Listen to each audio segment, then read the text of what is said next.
We'll take the first set of questions from Jay Anderson with Cage Side Press. Hey, Drew. Appreciate the time today. No worries, man. I got all the time in the world. Awesome. So flat out, I want to start with this. I mean, 3 wins, 3 finishes. What do you attribute this recent success to? Because you've been absolutely on point for a little while here. I'm having fun doing it. I'm just enjoying moments. I enjoy performing martial arts and enjoying being inside the cage under that limelight. So these knockouts come from the smile on my face. Good stuff, man. And, you know, you're obviously going into a big fight here with Islam Makhachev. And when you hear someone like DC say he has what it takes to be champion, as the guy fighting him, what's your reaction? Does that motivate you more to be the one to stop him?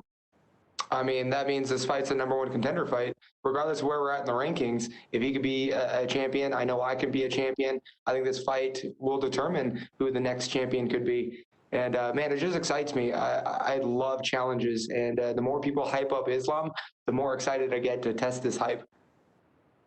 And give us your thoughts on the matchup. I mean, obviously this is a huge one, like you said. How do you see it playing out in the cage?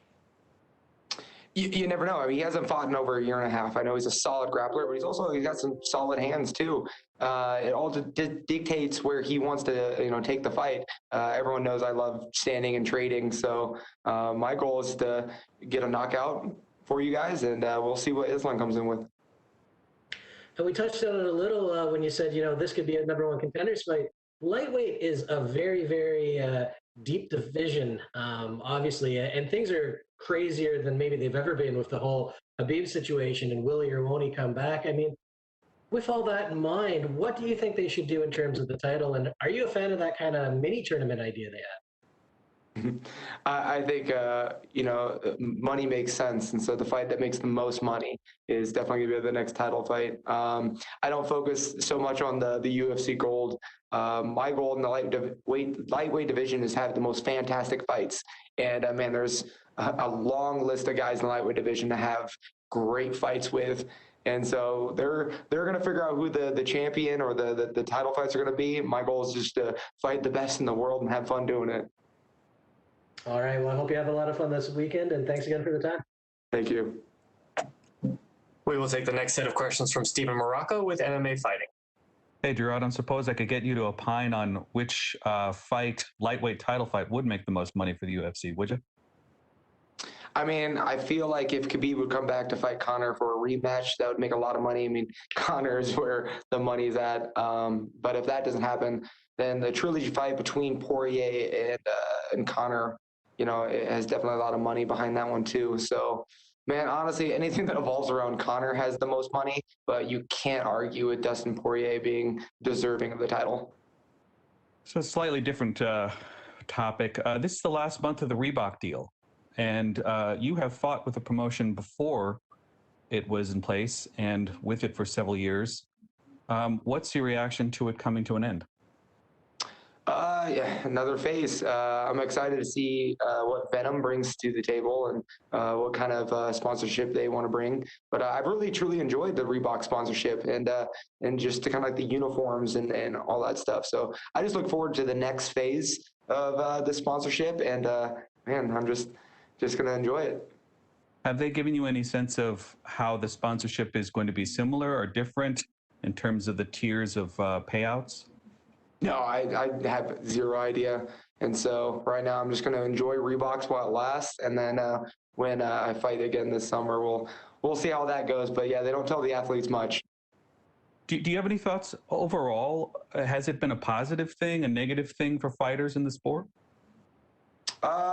It depends on who you are. I think if you were getting like some incredible sponsors, the olden times are the best for you. But I think Reeboks has done a really good job of unifying the sport and really just kind of making it cosmetically nice. And so I'm definitely looking forward to seeing what Venom's going to do. Thank you, Drew. We will take the next set of questions from Martina Saluch with In the Cage. Hello, Drew. How are you? Good. How are you doing? Nice to see you smiling. Drew, simple questions from me. I would like to know how to neutralize such a high-level wrestling and grappling like Islam's. You do it by playing mixed martial arts. I mean, if it was a straight wrestling match, I mean, you would be superior. But this is mixed martial arts, and I'm not new to jujitsu. I'm a brown belt in jujitsu, and I have wrestled, and I just prefer stand up. And so I don't think I'm trying to negate his wrestling. I'm just trying to put the fight where I prefer it. Okay, you are very well-rounded and more experienced fighter than Islam. Do you think that this would be a very important factor in this fight, your experience? Yes, I definitely. I don't think you see Islam Makhachev feel uncomfortable in the cage often. And so, with my experience and my talent, my goal is to make him uncomfortable and to see kind of what he does after that. Do you see yourself in top 15 after possible win over Islam?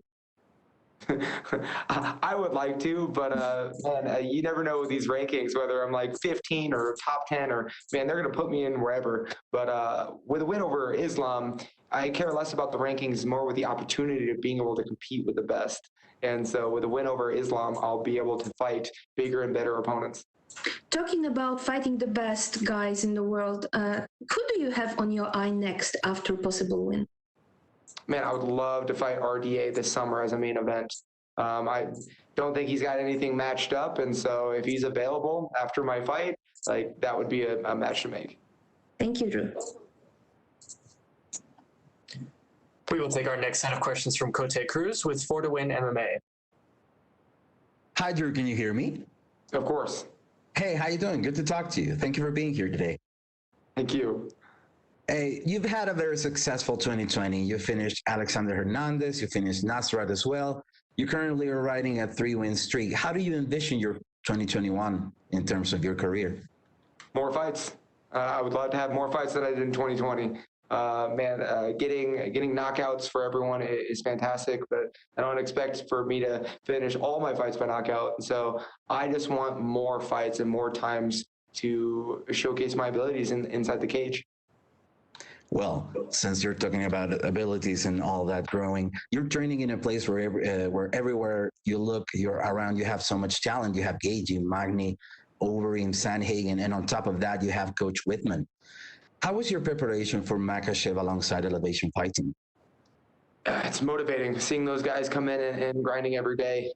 It's fun to bounce skills off the best in the world and develop your own skills based upon it. We're not in there trying to emulate each other. We're making each other better. And man, when you train with like the best in the world every single day, it definitely propels you to shine on your own. Who would you say you've learned the most from all that bunch of people?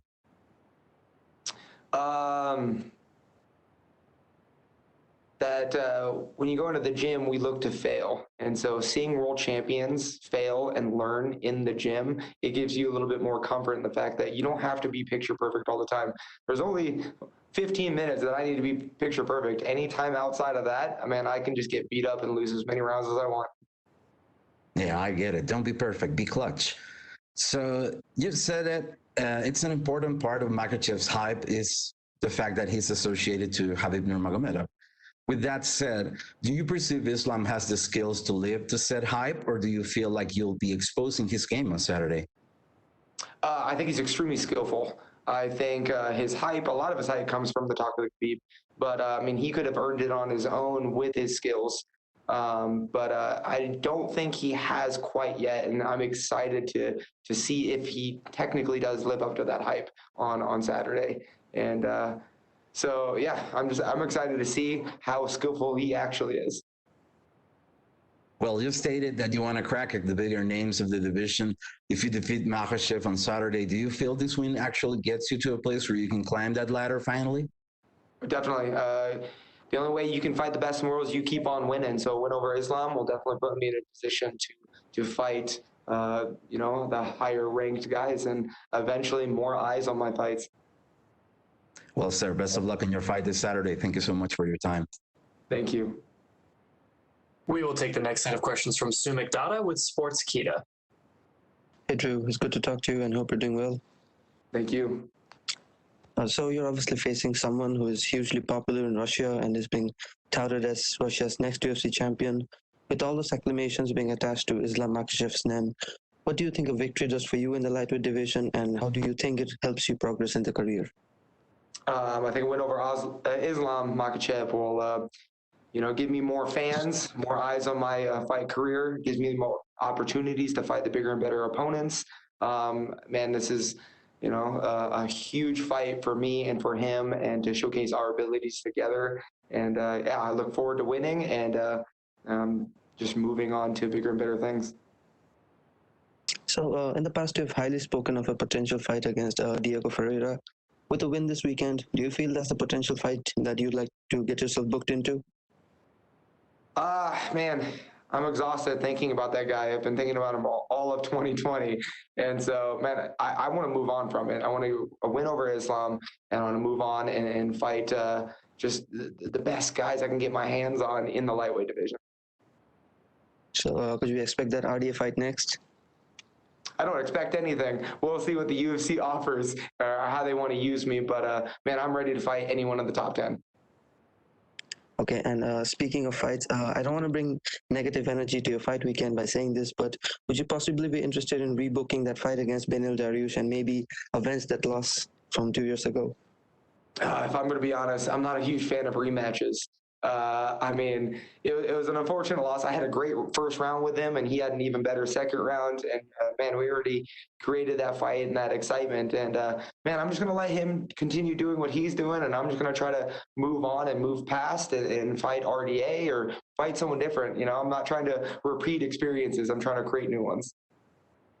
Okay, and last question before I let you go. So the top of the lightweight division is quite stacked at the moment. And if Khabib is to walk away from the sport and vacate his title, who do you think has the best shot of being the next champion? I think Dustin Poirier has the best shot of, winning that title, and well-deserved too. He's put in a lot of work. And yeah, I think you can't argue that Dustin Poirier is going to get the next title fight, and I'd put my money on him winning that title. Well, thank you for your time, Drew, and I look forward to fight this weekend. Thank you so much. We will take our next set of questions from Pablo Santamaria with Noti MMA Ecuador. Hi, Drew. How are you? Fantastic. Okay, that's awesome. The first thing I want to ask you is, Islam has a lot of hype behind him. His sparring partners or training partners tells that he's the best lightweight in the world. So if you get the victory against him, how will you feel about that? I think it's going to showcase the evolution of my career and my talent and my abilities. He's such a tough challenge, and he's a very good fighter. And so with a win over Islam Makhachev, I'm just going to put myself in a better position to earn better matchups and hopefully some respect on my name. For sure. Okay, you were supposed to fight him in 2016, and it's been 5 years since that. So how do you feel? Who do you feel evolved more since that first match that didn't happen? Oh, I mean, I think that worked in my favor. I think the Drew Dober of 2016 is nowhere close to the Drew Dober 2021. And man, it's unfortunate for Islam that he gets the best version of in myself, and I've evolved way more than he has. Okay, and what's your prediction for this fight? Do you see you finishing Islam? I don't see the outcome at all. I'm just in there and going to enjoy moments. And Islam's going to determine when he wants to quit. I'm just going to enjoy every single moment of it. Okay, that's awesome. And thank you very much for your time, Drew. And hope if you get the W, you get the fight against RDA. That will be a great fight. I'm excited. We will take our last set of questions from Nikita Gorshenin with Sports Express.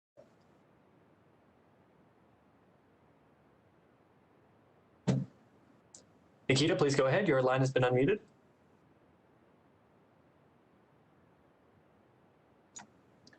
Okay, we will move on, and we will take our last set of questions from Omar Mertzafchi with S Sport. Hello, Drew. How are you? Good. How are you doing? Hello. Thank you, sir. Drew, Islam is a very hype. Can you hear me? Yes, I can hear you just fine. Okay. Drew, your opponent Islam has very good wrestling. What do you think about it? Does this situation put pressure on you? I mean, I think he's going to use wrestling to put pressure on me. And man, I'm excited to showcase my new evolved game. I've always wrestled, I've always played jiu-jitsu, but it's really coming into a good blend with my striking. And man, I'm excited to test myself against his wrestling. Okay, my other question. Drew, you had a winning streak. What changes in your private life when you become a permanent winner? Nothing changes.